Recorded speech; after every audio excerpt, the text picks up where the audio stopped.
Adilah pada kami tak bodoh, meski memang kami tak pandai. Tapi kami berjanji akan tetap mengkritik sesuai isi hati.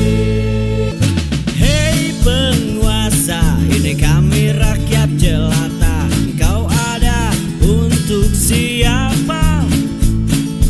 Hei penguasa, ini kami rakyat jelata. Mau sampaikan semua keluh kesah. Bekerjalah dengan hati, pakai empati. Jangan banyak intrik, apalagi bikin taktik. Bijaklah dalam membuat peraturan. Jangan sampai bikin aturan yang berat sebelah.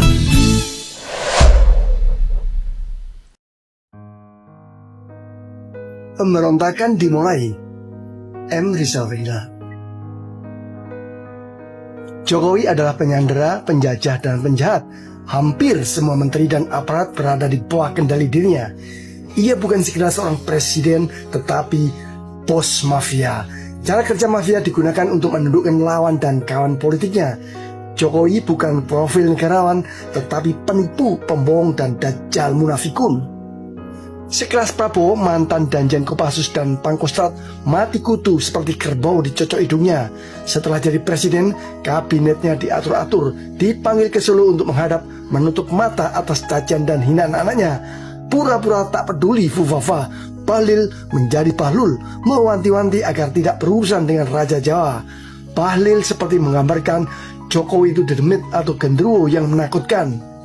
Ketum partai bertekuk lutut, tidak berani mengangkat muka. Setelah Nasdem terakhir, PKS bersujud ikut memuji keberhasilan Jokowi.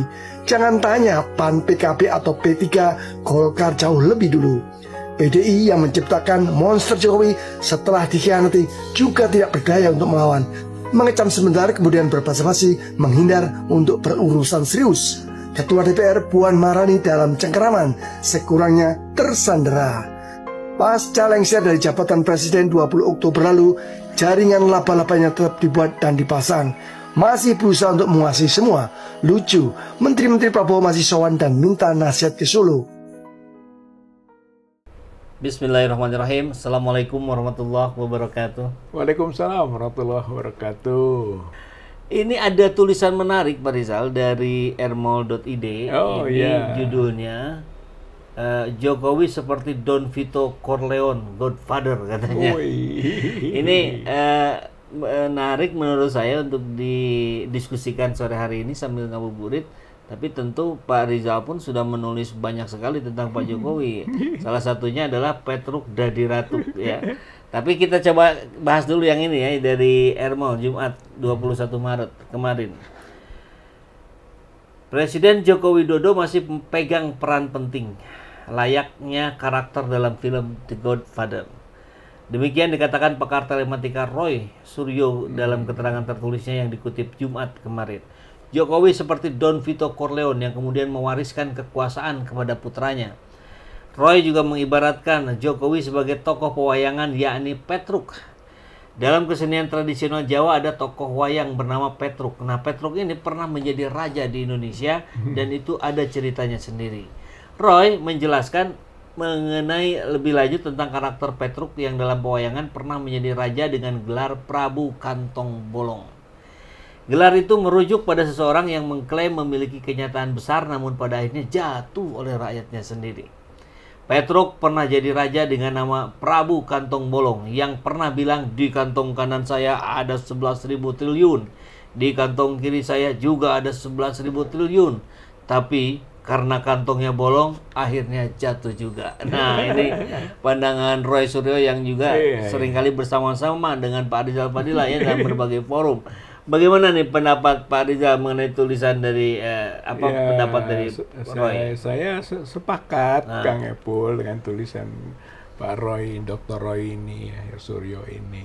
Karena memang gaya politiknya Jokowi itu seperti mengelola kehidupan dengan cara mafia gitu ya. Tadi kalau disebut siapa Don Vito Corleone Yeah. ya gitu, Godfather. Dia menempatkan diri sebagai Godfather gitu, yang dengan jaringan-jaringannya, termasuk nepotismenya, karena ciri-ciri dari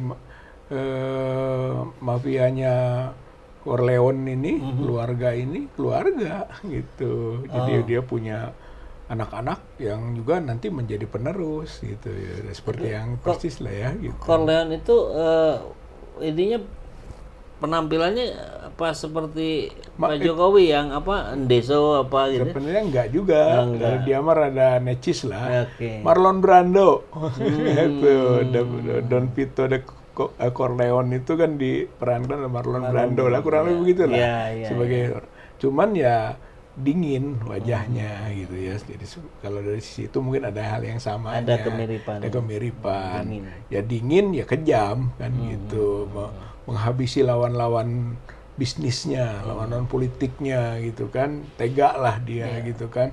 Yang pada masa itu di New York gitu kan, atau di Long Island atau di Las Vegas gitu kan, di Amerika ini itu memang mafia Italia gitu yang cukup memberi pengaruh besar gitu. Dan itu antar keluarga-keluarga mafia, mereka ingin menguasai lapak-lapak bisnis gitu yang bisa berpengaruh terhadap politik gitu. Jadi persaingan mafioso gitu di saat itu. Dan Vito Corleone ini yang merajai akhirnya gitu. Dia bisa membunuh, bisa mengintimidasi, bisa membuat intrik, ya gaya-gaya mafia lah itu, yang bisnisnya seperti bisnis benar, minyak zaitun gitu kan di depannya, tapi di belakangnya narkoba gitu, di belakangnya ya barang-barang haram gitu yang dijadikan objek bisnis mereka gitu. Itulah mafia, dan kelihatannya sama saja dengan Jokowi. Jokowi itu di permukaan barang-barang halal semua, apa kan, dengan anak-anaknya, bisnisnya. Tapi di martabak gitu kan, dan lain-lain seperti itu gitu. Tapi kok martabak untungnya bisa ratusan miliar. Kan? Nah, ya itu nggak masuk akal. Nggak masuk akal. Itu mafianya kan. Ada pemerasan di situ, ada pembunuhan, ada penyanderaan, itu kan gaya-gaya mafia itu dalam praktek politiknya itu. Jadi persis lah, jadi kenapa Roy Suryo ngaitkan dengan gaya politik Godfather itu mungkin seperti itu gitu. Kalau nggak fair, bisa kita lihat gitu kan, bagaimana orang-orang begitu takut gitu kan pada Jokowi, bukan hanya mereka yang dulu bersama-sama, tapi yang sekarang juga pada takut gitu kan. Itu menunjukkan bahwa dia mafia itu yang masih ada cengkeramannya walaupun tidak menjadi presiden. Presiden itu hanya formalnya. Kalau mafia kan gitu, Godfather itu bukan jabatan formal, tapi jaringan dan kekuasaan real di lapangan. Nah, menarik ketika kita mendengar barusan Pak Rizal, ini perumpamaan yang dilakukan Jokowi ini seperti pertarungan mafia di Itali. Nah, saya jadi ada timbul pertanyaan. Kalau begitu, ini apakah di sini pun sedang terjadi perang antar mafia gitu, ketika Jokowi salah satunya, yang lain menjadi salah duanya gitu? Ya, atau? kalau dari pendekatan keluarga kan terjadi kan. Misalnya keluarga SBY dengan keluarga Megawati, ya kan, keluarganya Jokowi, mungkin yang keluarga Soekarno lah kita masih. Jadi kelihatan masih ada itu ya kan, kepentingan-kepentingan itu, dan itu sama dulu juga begitu kan, basisnya awalnya keluarga gitu, eksistensi keluarga gitu, sehingga ada penerusan-penerusan. Bahkan kadang-kadang di internal keluarga juga saling melakukan tindakan-tindakan yang brutal, seperti termasuk sini seperti Michael Corleone ini, anak bungsunya Corleone itu ya. Kalau yang cikalnya Sonny Corleone, ya, tapi yang kedua ini itu dibunuh oleh Michael. Sampai gitu, kakaknya pun dibunuh gitu. Karena si kakak bekerja sama dengan keluarga pesaingnya. Konspirasi. Jadi ada konspirasi di situ gitu kan, ada pemerasan, ada korupsi, ada tindak pidana pencucian uang gitu. Jadi semua ada, namanya mafia.